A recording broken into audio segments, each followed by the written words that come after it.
प्यारे बच्चों, आज के अंक में हम लोग अपनी पाठ्य पुस्तक के प्रश्नों को हल करेंगे जो अंदर नीली प्रिंटिंग में छपे हुए प्रश्न हैं। तो हमारे क्रमानुसार ये 9वां प्रश्न बनेगा। मैं प्रश्न को पढ़ रहा हूँ, आप उसके अनुसार जो है पुस्तक में देख लीजिएगा। कल के प्रश्न में था पानी की सतह पर रखने पर कोई वस्तु क्यों तैरती है या डूबती है, उसका हम लोगों ने बढ़िया विश्लेषण किया था। आज हम लोग पढ़ेंगे कि प्रश्न नंबर 10 गुरुत्वाकर्षण वाले टॉपिक का है। वैसे आ गया है ये उत्प्लावकता और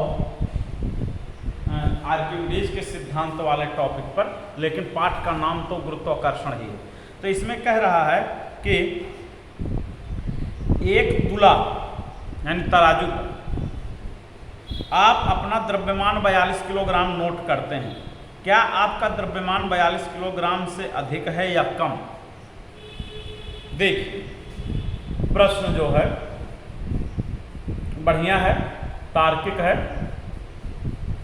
इसमें यह पूछ रहा है कि आप तराजू पर, मान लीजिए कोई भी तराजू हो सिंपल, उस पर आप जो है अपना द्रव्यमान 42 किलोग्राम तौलते हैं। तो बताइए आपका वास्तविक असली द्रव्यमान 42 किलोग्राम से कम है कि ज़्यादा? यह वास्तव में हम लोगों के समझ में बहुत कम आता है, क्योंकि बहुत सामान्य थोड़ा सा अंतर आता है।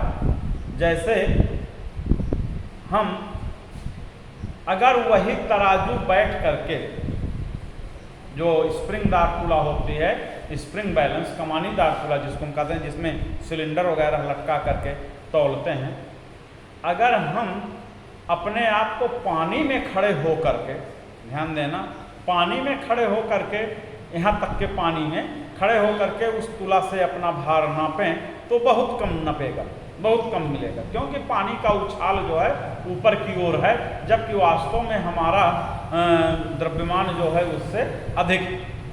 तो इसी प्रकार से हमारी पूरी बॉडी, पूरी शरीर जो है हवा में है, वायुमंडल की हवा में, और हवा भी ऊपर की ओर उछाल बल लगाती है, यानी उत्प्लावकता लगाती है, जिसके कारण तुला पर हमारा कुछ बल जो है ऊपर की ओर उठा होता है, जिसके कारण तुला द्वारा नापा गया द्रव्यमान हमारा हमारे वास्तविक द्रव्यमान से कम होता है। ये हो गई इस प्रश्न की व्याख्या।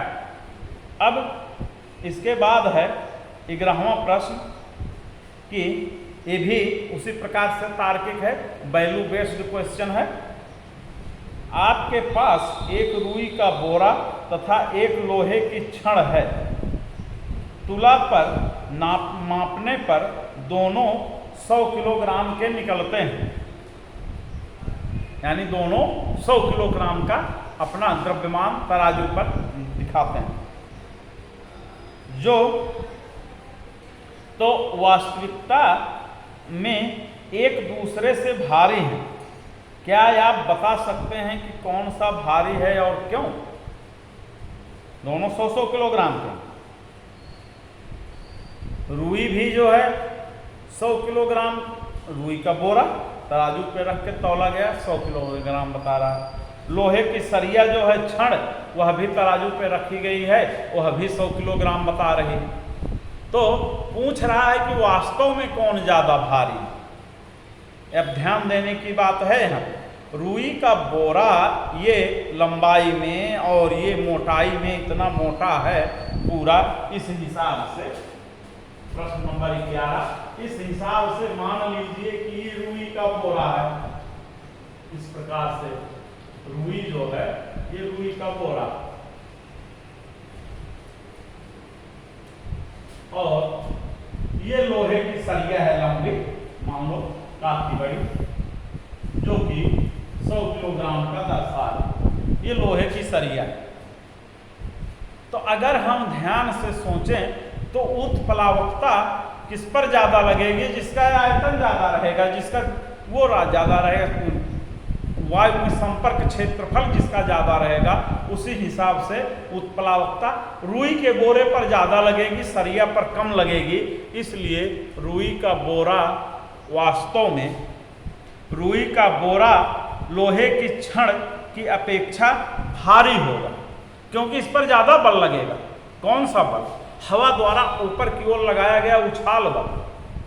सरिया पतली है, अब ये पतली सरिया है, इस पे हवा का बल ऊपर की ओर ऐसे ऐसे लग रहा है, और ये रुई का बोरा ऐसे मोटा रखा हुआ है, इस पे ज़्यादा कंटैक्ट क्षेत्रफल है, इसलिए ज़्यादा ऊपर को बल लगेगा।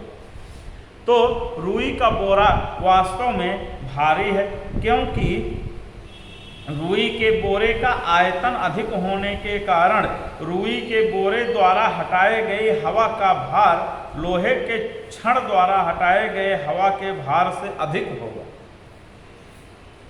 अतः वायु में रुई के बोरे के भार में अधिक कमी होगी, परंतु दोनों का वायु में भार समान है।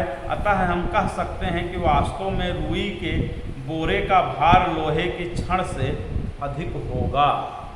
ये इसका व्याख्या हुई। इसको आप लोग अपने कॉपी में नोट कर लीजिएगा।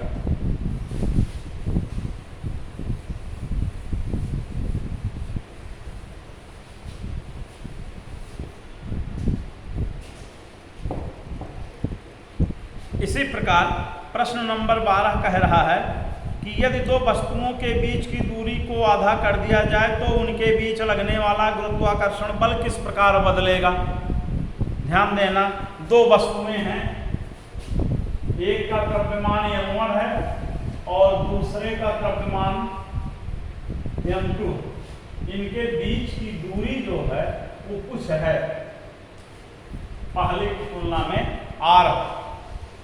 अब कह रहा है कि इनके बीच जो दूरी है उसको आधा कर दिया जाए। तो हम लोग जानते हैं कि दूरी को आधा करने पर बल जो है बढ़ेगा, क्योंकि दूरी घटाने पे गुरुत्वाकर्षण बल बढ़ता है और दूरी बढ़ाने पर गुरुत्वाकर्षण बल घटता है। और साथ ही साथ अगर द्रव्यमान बढ़ाएंगे तो गुरुत्वाकर्षण बल बढ़ेगा, द्रव्यमान घटाएंगे तो गुरुत्वाकर्षण बल घटेगा, क्योंकि द्रव्यमान के समानुपाती होता है। तो यही बात यहाँ पे ध्यान देने की है कि जब दूरी को आधा कर देंगे तो आधा का वर्ग हो जाएगा। आधा का वर्ग मतलब 1/4। 1/4 यानी 4 गुना बल जो है बढ़ जाएगा। सिंपल मौखिक प्रश्न हो गया। अब अगर आप चाहें तो इसको हल करके भी देख सकते हैं। पहले मान लीजिए कि लगने वाला बल F है, तो F बराबर G m1 m2 बटा r²। और जब दूरी आधी कर दी गई, जब दूरी आधी कर दी गई, जब दूरी आधी कर दी गई तो नई दूरी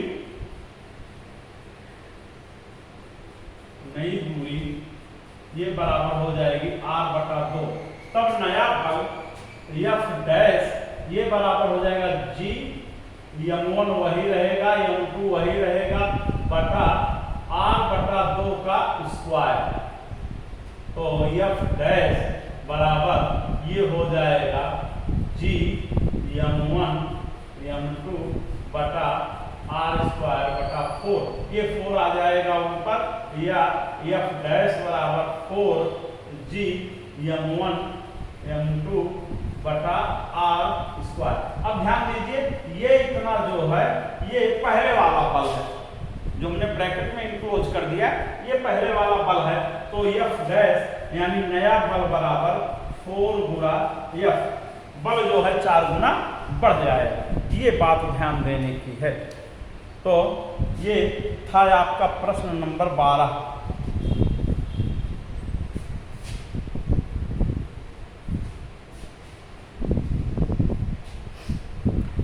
इसी प्रकार प्रश्न नंबर 13 है।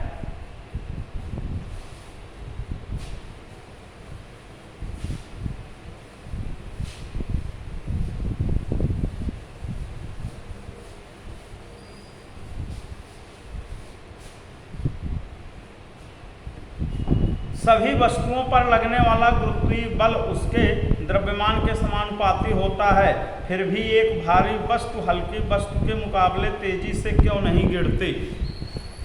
ये भी बात समझने लायक है। पृथ्वी पर अब भारी वस्तुओं पर ज़्यादा बल लगेगा और हल्की वस्तुओं पर कम बल लगेगा पृथ्वी द्वारा, फिर भी कह रहा है कि भारी वस्तु हल्की वस्तु के मुकाबले तेजी से क्यों नहीं गिरती? अगर ऊपर से गिराया जाए समान ऊंचाई से तो भारी वाले को जल्दी आ जाना चाहिए नीचे। तो यही बात है, स्वतंत्र रूप से गिरते हुए प्रत्येक वस्तु पर गुरुत्वीय त्वरण जो होता, ध्यान देना यहाँ पे, गुरुत्वीय त्वरण जी, जो पृथ्वी का गुरुत्वीय त्वरण है स्मॉल जी, वह जो है अनुभव करती है। और जैसा कि हम लोग जानते हैं कि G बराबर G/RE स्क्वायर, जहाँ RE जो है वो पृथ्वी की त्रिज्या है, G कैपिटल जो है गुरुत्व सार्वत्रिक गुरुत्वाकर्षण नियतांक है, और E जो है पृथ्वी का द्रव्यमान। इसमें जो है किसी भी वस्तु के द्रव्यमान का जिक्र नहीं हो रहा है, इसलिए हर कोई वस्तु चाहे वो 100 किलोग्राम की हो, चाहे 1 किलोग्राम की हो, चाहे 1 ग्राम की, अगर उस पर वायु का उत्प्लावन बल नगण्य है तो सब के सब समान ऊंचाई से गिराने पर समान तीव्रता के साथ नीचे आएंगी, सब पे पृथ्वी पर समान समय में पहुंचेंगे, उनमें कोई वस्तु तेज या धीमी नहीं। तो इस प्रकार से हमारा ये प्रश्न 10 से लेकर के 13 तक हल हो गया। अब उसके बाद के प्रश्नों को हम अपने कल के अंक में हल करेंगे।